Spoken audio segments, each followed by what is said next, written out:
আসসালামু আলাইকুম, welcome back to my channel. কেমন আছেন আপনারা? আমি আলহামদুলিল্লাহ ভালো আছি। এই অ্যাডটা আমার কাছে চোখের সামনে বারবার আসতেছে, আমার খুব ভাল লাগতেছে দেখে। কিউট একটা জিনিস, তাই আপনাদের সাথে শেয়ার করলাম। আমি না পেরে অর্ডার দিয়ে ফেলেছি, আমার কাছে অনেক ভাল লাগছে।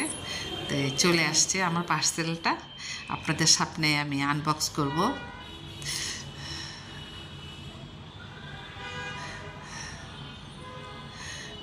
এই ছোট ছোট জিনিস কিনে নিজেকে খুশি করা, নিজেকে ভালো রাখা, এই আর কি।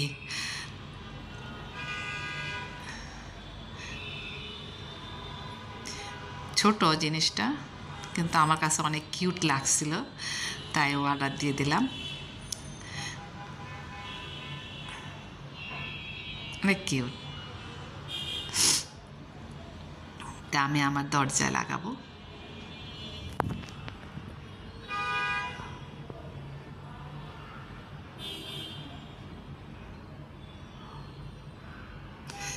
মিউজিক মানে সাউন্ডটাও খুব সুন্দর।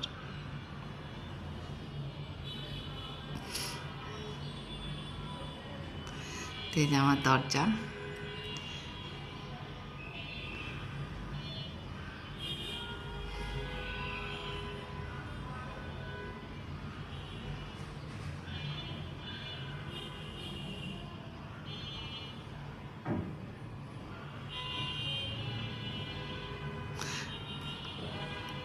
আরেকটা জিনিসও অর্ডার করেছিলাম, সেটা আপনাদের সাথে শেয়ার করছি।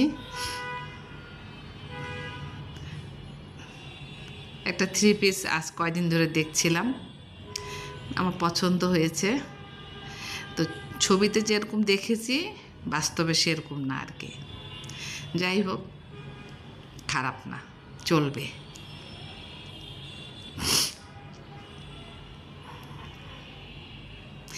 যেমন দেখায় ক্যামেরায় বা অ্যাডে, আসলে বাস্তবে তেমন হয় না। ক্যামেরাতে এখানেও তো দেখানো দেখতে সুন্দর লাগছে, কিন্তু আসলে অতটা সুন্দর না, বা অতটা ফিনিশিং এত খুব যে ভালো তা না, চলে আর কি। এইগুলো নিয়েই নিজেকে ব্যস্ত রাখা, একটু ভালো রাখা। আমি তো আসলে তেমন কোথাও যাই না, আমার 3 পিস লাগেও না তেমন। যা আছে ওগুলো এই এখনও অনেকগুলো আছে, এখনও পরাও হয়নি। তারপরেও একটা এটা দেখলাম, দেখতে খুব সুন্দর লাগতেছিল, তাই অর্ডার দিয়েছিলাম। পরে দেখি যে প্যাকেট থেকে খোলার পর দেখলাম যে যেরকম দেখেছি সেরকম না। ভালো ক্যামেরায় দিয়ে তোলা, তো চকচক করছিল ড্রেসটা। আমার ক্যামেরাতে অত বেশি ভালো লাগতেছে না বা চলে, কিন্তু বাস্তবে দেখলে আকাশ থেকে পড়তে হয় আর কি। যাই হোক, এখন আমি রান্নাঘরে যাব, দুপুরে রান্নাটা সেরে ফেলবো। তো সাদের আবু এই কচুটা আনছে, এই কচুটা কি নাম জানে না আমি ঠিক। আমি এনেছি এনুমার থেকে কচুর পাতা। এই যে এটা কচুর পাতাটা, ইলিশ মাছ এনেছে, আর আমি এনুমার থেকে এনেছি কচুর পাতা এক এক বান্ডিল। আর সাদের আব্বা এনেছে কচু। এটা কি কচু বলে আমি ঠিক জানি না, কচুই বলে জানি, কিন্তু এটাকে কি কচু বলে সেটা জানি না। যাই হোক, খালা কাজ করুক, আমি আপনাকে সাথে শেয়ার করি। এই যে কচুর পাতাটা এনেছিলাম ইনুমার থেকে, আর এটা এনেছে সাদের আব্বা। এটা আমি এনেছিলাম ইনুমার থেকে। দেখি সকালে দেখি ও নিয়ে আসছে এটা।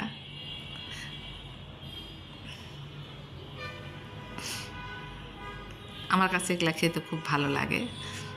এটা হচ্ছে সাদের আব্বা। দেখে কি কচু বলে, যারা জানেন একটু জানাবেন, তাহলে আমি শিখব। কচুই বলি আমি, কিন্তু কি কচু এটা? কচুর মধ্যে তো অনেক রকম কচু আছে, তাই না?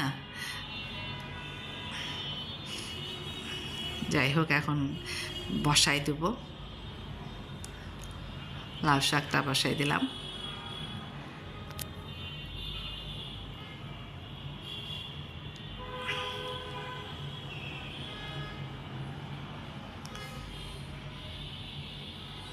আর ইলিশ মাছটা হালকা একটু ভেজে রান্না করব দো পেঁয়াজের মতো। তেমন কিছু না, বেশি মশলাও না, বেশি তেলও না, বেশি পেঁয়াজও না, অল্প স্বল্প।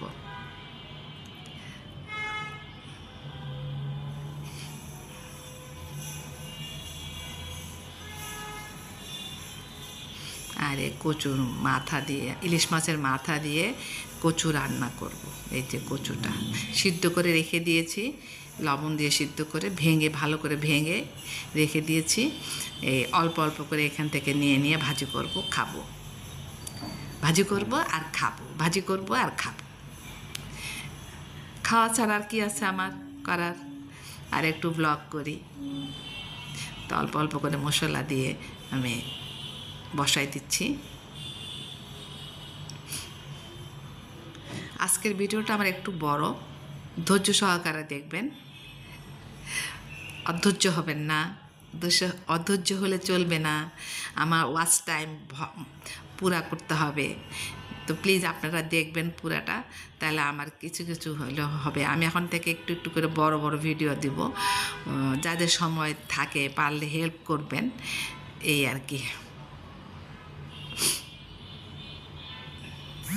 অনেকে না দেখে কমেন্ট করে ফেলে ইউটিউবের চ্যানেলে, ফেসবুকের কথা বলছি না আমি ইউটিউব চ্যানেলে, আমার যে চ্যানেল আছে সেখানে যখন আমি ভিডিও দিই, দেখি ভিউ হয়েছে 170-80, আর লাইক আসছে অথবা 70-80, আর কমেন্ট আসে 120-130 এরকম। মানে কমেন্ট করে ফেলছে কিন্তু সে আমার ভিডিও দেখে নাই বা লাইক দেয় নাই।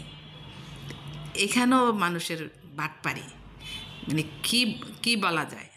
আর একটা কাহিনী বলি, আমি উমরা করতে গিয়েছিলাম এবার লাস্ট রোজার দিকে। আমি 2 জোড়া জুতা নিয়েছি নতুন, এক জোড়া রেখে দিয়েছি সুটকেসের ভিতরে ছিল, আরেক জোড়া পরে আমি হেরেম শরীফে নামাজ পড়তে যাই। একদিন আমার স্যান্ডেল জোড়া আমি আর খুঁজে পাচ্ছি না, পরে আমি খালি পায়ে আসলাম হোটেলে, এসে আবার নতুন আরেকটা বের করলাম। এটা পরে যখন আমি মদিনা শরীফে গেছি 2-3 দিন নামাজ পড়ার পর, একদিন দেখি আমার জুতাটা ব্যাগের থেকে, মানে জুতার একটা ব্যাগ ছিল, সে যে ব্যাগ সুদ্ধা চুরি করে নিয়ে গেছে। সেখানেও আমি খালি পায়ে হেঁটে আমি হোটেলে আসছি। আসার সময় লুলুতে একটা ডিপার্টমেন্ট স্টোর পরে সেখানে ঢুকলাম, সেখান থেকে আমি এক জোড়া স্যান্ডেল কিনলাম 20 রুপি দিয়া, 20 রিয়াল দিয়া, ব্রাজিলের, মেড ইন ব্রাজিল। তো একটু বড় হয় আমার পায়ে, তাও আমি চলছে আর কি আমার। তো চিন্তা করে দেখেন, সবখানে বাটপারি। মক্কা মদিনায় সেখানেও চোর ঢুকে গেছে, নাহলে মানুষ জুতা চুরি করে। এটা পরে থাকলে তো ধরার কথা না, এটা তো পরে থাকার কথা। আমার জুতাটা যদি আমি খেয়াল করলাম না, সেটা তো ওইখানে পরে থাকবে, নাই তো। যাই হোক, এই যে আমার কচুর শাক ভাজি হয়ে গেছে, আমি এখন খেতে যাব গরম গরম কচুর শাক ভাজি দিয়ে আমার লাল চালের ভাত। আল্লাহ হাফেজ। আর একটা ব্লগ ইনশাল্লাহ দেখা হবে। সবাই ভালো থাকবেন।